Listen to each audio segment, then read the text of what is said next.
میں بہت دیر سے دالان میں چپکی بیٹھی، سرد دیوار سے سر اپنا ٹکا کر تجھ کو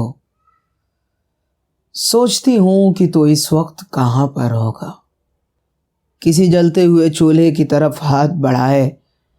یا کسی نرم سے کمبل میں ہی پیروں کو چھپائے، کسی کونے میں کہیں پر تو اکیلا بیٹھا اپنی آنکھوں کے دریچوں کو مقفل کر کے۔ مجھے لگتا ہے مجھے سوچ رہا ہوگا تو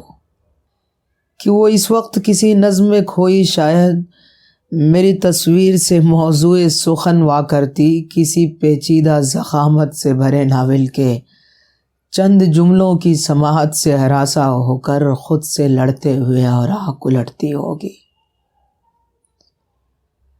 میں بھٹک کر کہیں اس طرف نکل آؤں گا، وہ یہی سوچ کے اب چھت پہ ٹہلتی ہوگی۔ میرے ہونٹوں کے تبسم پہ فدا ایک لڑکی،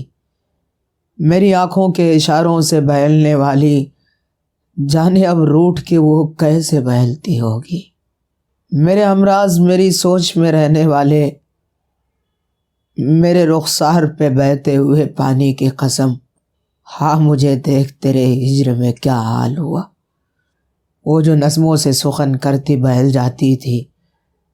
جو کبھی گرتی تو خود گر کے سنبھل جاتی تھی، جس کو ہنستے ہوئے چہروں سے محبت تھی کبھی، جس کی رنگین طبیعت کا تھا شہدا ہی تو، اس نے سورج کی شعاعوں سے عداوت کر لی، اپنی رنگین مزاجی سے بغاوت کر لی۔ سرد راتوں میں وہ بے خوف جگہ کرتی ہے، اب اجالوں میں اندھیروں کی دعا کرتی ہے، اب اجالوں میں اندھیروں کی دعا کرتی ہے۔